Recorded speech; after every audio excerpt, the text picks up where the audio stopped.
Hello, my dear friends. Hello, John. We are looking forward to learning more today about AccuFix, about the amazing company that you have built. So, John, can you please introduce yourself and your colleagues and tell us more about AccuFix? Great. Well, thank you very much for the opportunity. We've enjoyed our partnership with GILC and certainly look forward to talking about AccuJoint and AccuFix Surgical. So thank you for the opportunity to do that. I'm John Evans. I'm President and CEO of AccuFix Surgical and AccuFix Holdings. I'm a retired Army officer, and I spent over 30 years in healthcare as the Chief Operating Officer or CEO of hospitals and healthcare systems. I've also been the CEO of 3 healthcare startups, and AccuFix Surgical is my 4th. I'd like to now allow Dr. Szymanski, our Chief Medical Officer, and Mr. Jamie Lineberger, our co-chair, board co-chair, to introduce themselves briefly. So please, Dr. Szymanski. As mentioned, I'm Dr. Aaron Szymanski. I'm a board-certified foot and ankle surgery located in just south of Boston region, working out of a Brown University Health System. And I became involved with the company during its design and engineering phase, all the way through the clinical launch. And I now sit as the Chief Medical Officer. My primary roles are to participate in design, engineering, training, and surgeon engagement to ensure that we get the best possible results for our patients. And Jamie? Hello, my name is Jamie Lineberger. I'm co-chairman of AccuFix Surgical. I'm also a member of Lineberger & Company, a private investment partnership, which invests principally for its partners and affiliates. We invest in marketable securities and non-marketable securities, partnerships, and all sorts of different asset classes, including direct investments like AccuFix and others. Great. Thank you both. So AccuFix was formed just prior to COVID by a group of experienced healthcare surgeons and executives who have totaled a combined just over 300 years of healthcare education and experience. So I like to say we're not the junior varsity. We know the industry, we know the market, and we know how to do things to really further a company and a product like AccuJoint. We had been witness to friends and families who were suffering from the condition called Hallux Rigidus. It's the most common arthritic condition of the foot, and it affects 1 in 40 people over the age of 50 in the United States, with radiographic evidence showing degenerative changes in the joint at 20 to 48% of adults over age 40.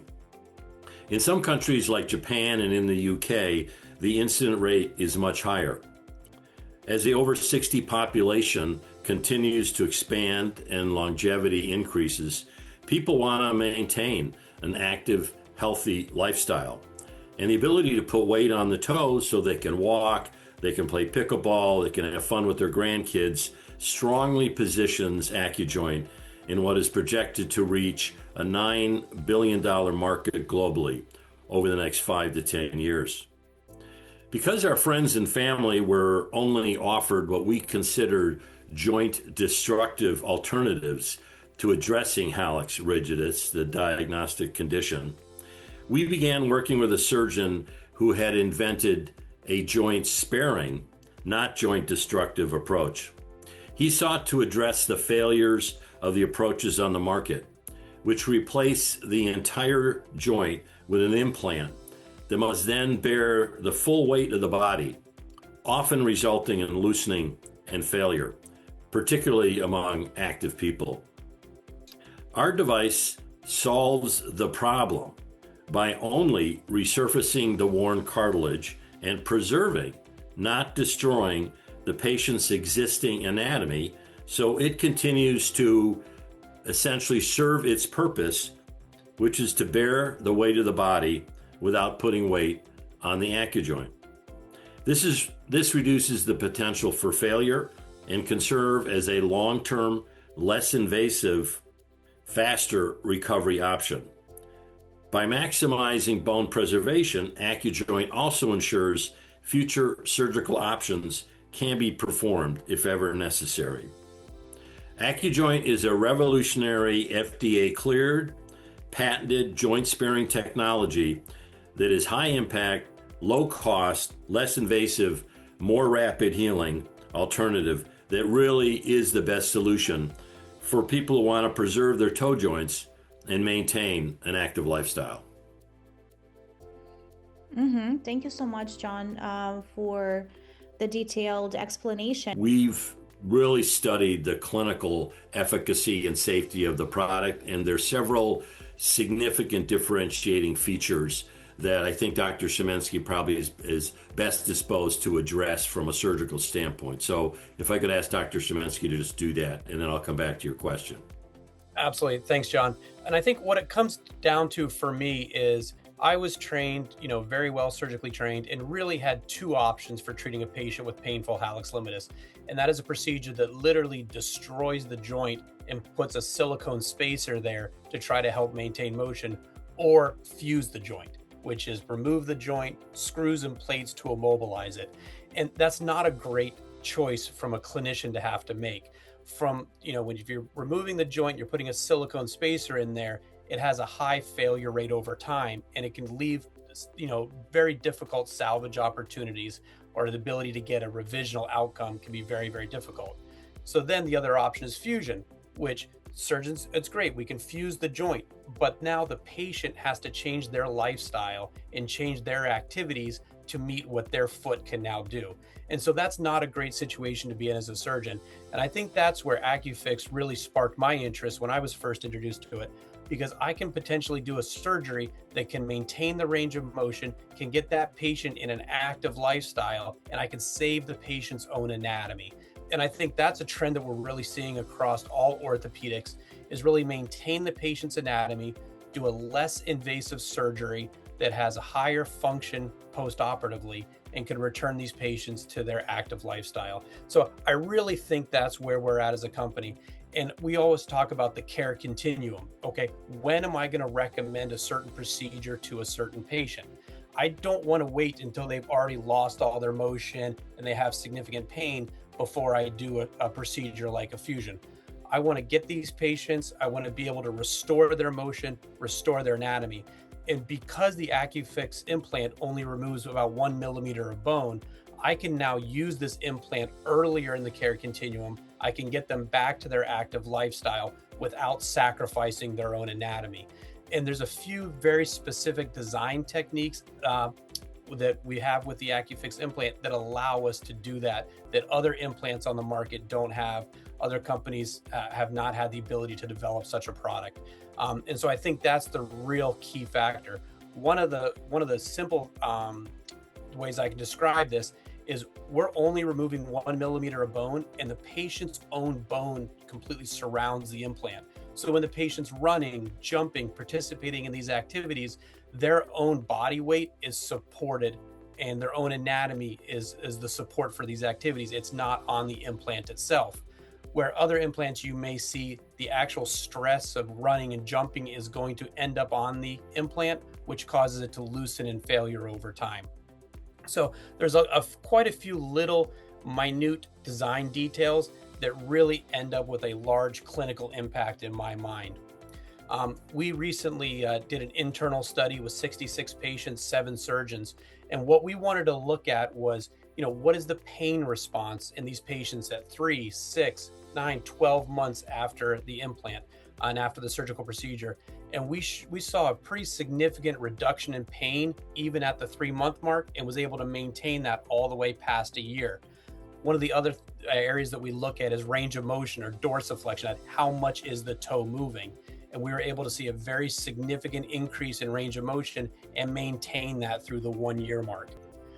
So that's what we want to see as clinicians. We want to see the motion, we want to see the decreased pain. What really matters is, what the function, what are these patients allowed to do? Can they return to their activity? Can they return to sports? And there's a specific measuring device called the AOFAS kind of score.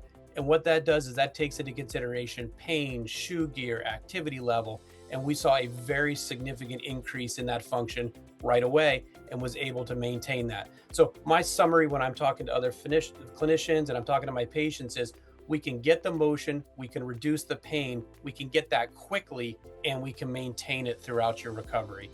So I think those are some key features that allow surgeons to adopt this procedure earlier in the care continuum. Brilliant. And I would just add a couple other things, if I may. We do have 2 FDA clearances. We were inspected by the FDA last year on no 483s, which are actually the lowest level of deficiency.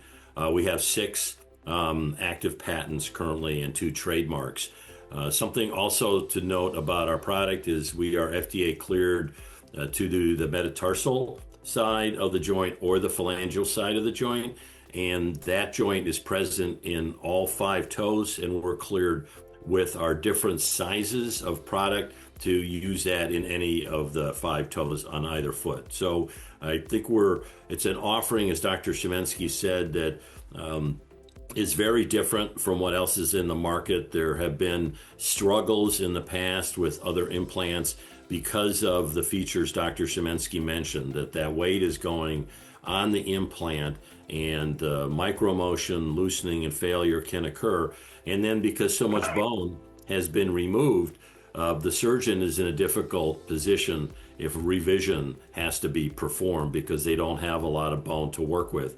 Whereas he pointed out 1 millimeter is leaving a lot of bone left for a surgeon. If that were ever to be the case, revision surgery would be needed in the future. Thank you so much, John, for adding this valuable piece of information. And while we have Jamie here as well, Jamie, you mentioned that you invested in AccuFix at the very early stage. What was your thought process behind it? How did you make a decision to back this amazing company? As an early stage investor, we saw AccuFix as a unique opportunity. We immediately determined that AccuFix's product could solve a market void. We did our diligence and were very impressed by not only the product, but most importantly, the management team. John Evans and his team are very, very seasoned, and they've been able to manage this company very effectively. It's a very asset-light model, and that has been helpful to the company and allowed us to get to where we are today, presently, where we have completed over 300 surgeries and are growing.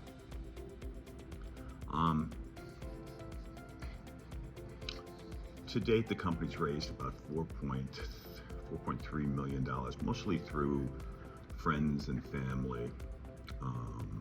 We have or will be closing our last rights offering to our existing investors. Thank you so much, Jamie. So, John, back to the question, Yeah. What opportunity it presents right now to investors at your current stage, and what is your vision for AccuFix for the coming years?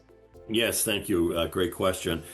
We believe we've significantly de-risked AccuFix at this point.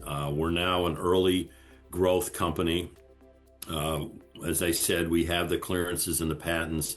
We've done over 300 successful surgeries. We're approved in just over 1,200 healthcare facilities across the United States. And as Dr. Shimensky mentioned, we have very strong clinical outcomes from our internal study, which included 7 independent surgeons and the 3 tools that Dr. Shimensky mentioned.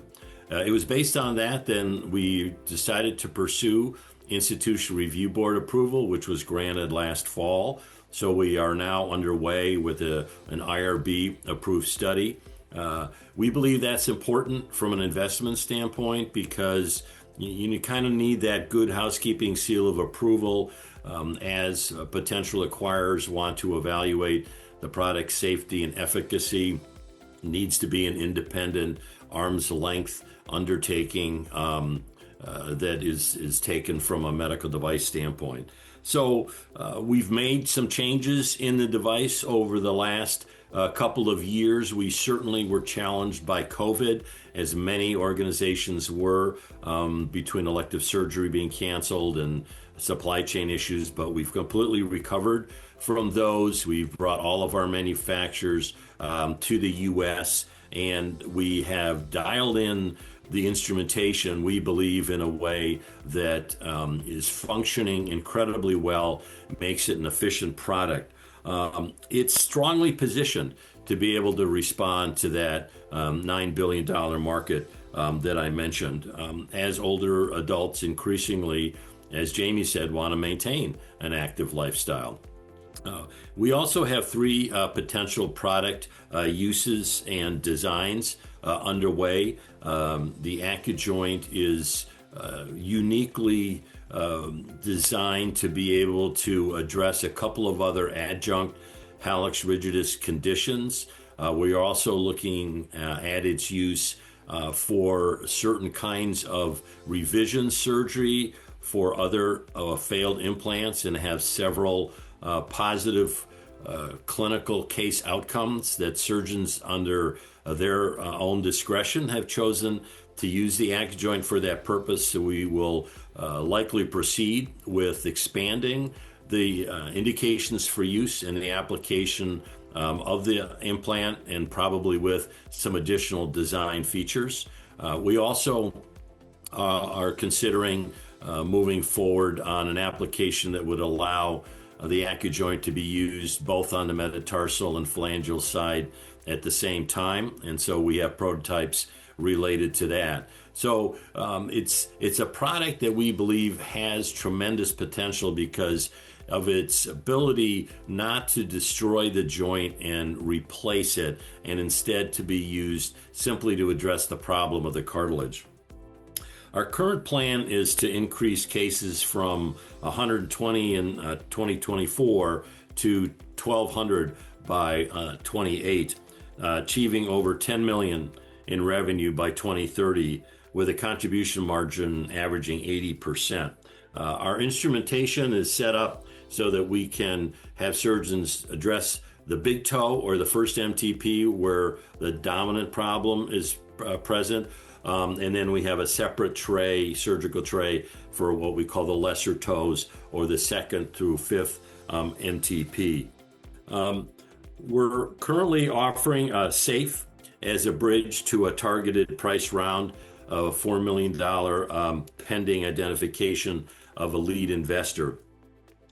Infusion of capital exceeding $3 million would allow us to accelerate these plans and substantially expand our sales force, hiring clinical sales specialists, and further investing in social media and marketing. We believe those will accelerate our cases and revenue because we are not in a tremendous R&D mode. As I mentioned, there are certain applications and design we can expand, but the results are so positive and we're having great success that we feel we want to attack that hemi implant and then the colectomy market, as Dr. Shimensky referred to. Funds will also support the IRB study, expand resources on healthcare facility approvals, which sometimes can be a rather protracted, bureaucratic, and lengthier application, but we've brought staff on board to really help with that. And then, as I mentioned, expand the product portfolio. Well, we're in discussions with four key orthopedic strategics that are in the top 50 from a global revenue standpoint currently. We are engaging a consultant who worked for one of them that will be assisting us with accelerating that process. Our goal right now is to partner under a strategic distribution contract arrangement so that we could leverage the individuals that company has, feet on the ground, as they say, to really get to surgeons and get our cases and revenue going with a successful product. We also would look to possibly some portfolio exchange and sharing with a company like that. So we're very, very confident in this product. As I said, we just passed some major milestones with the number of surgeries exceeding 300, the great clinical results, and it's all about infusion of capital now to just accelerate and really take advantage of the success we've had so far. Thank you so much, John. And how was your experience with the GILC so far? And I know that you have tried other mediums for fundraising and for growth. So perhaps how GILC compares to the services that you have tried before. Yeah, I'm more than happy to address that because I have to say we have engaged with 3 other undertakings, companies, entities similar to GILC, and they just have not compared. We find that your platform, the way that you conduct the meetings and introduce us to people all around the world, and I particularly have appreciated the follow-up and the support that your team has provided. I haven't seen that from other companies. It seems that you pay a fee and then you might get a chance to pitch and they forget about you, and that's it. Whereas GILC, to the point of today, is constantly seeking to help us get more exposure and introduce people. And we've actually already had investment from some GILC investors. So we look forward to continuing to work with your team and want to thank you. Bottom line, it just wasn't a one-time fee and then we're done. We found it to instead been in GILC serving as a really true partner with us. So thank you. Thank you so much, John. Anything else you would like to add before we conclude this interview about AccuFix, about your plans, about anything?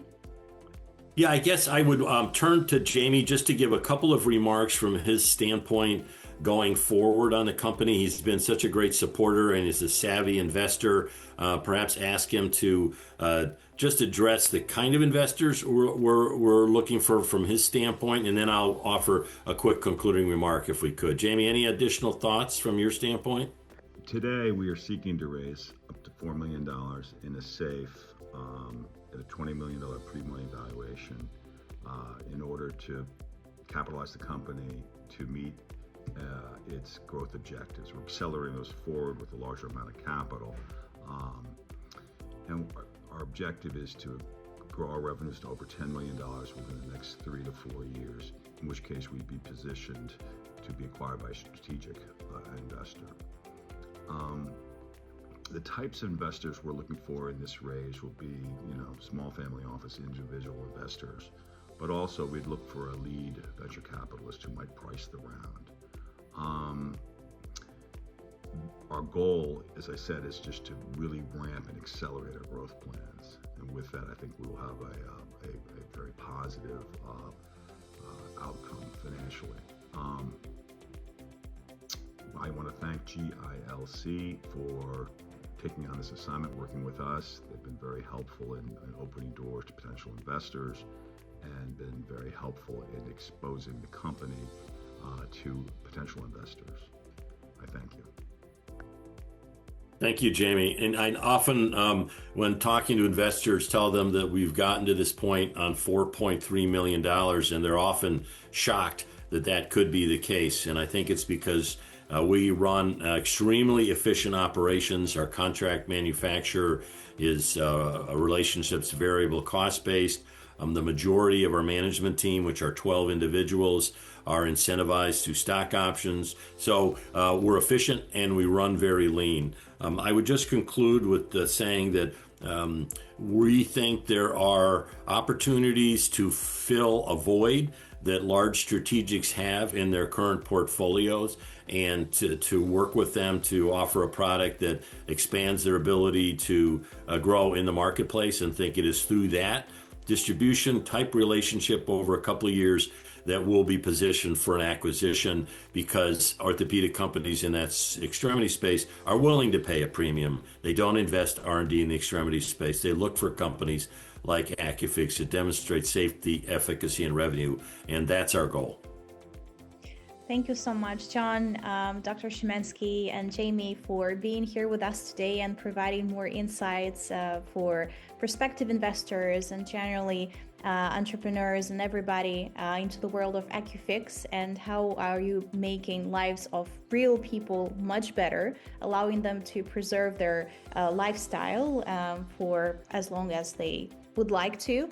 And we're wishing you all the best. We continue to work with you, to introducing you to more investors and more opportunities, and wishing all the best to the team, and so you can see it through to the level of success that you're imagining for AccuFix. Great. Thank you. Thank you so much. Again, appreciate the time and support from GILC.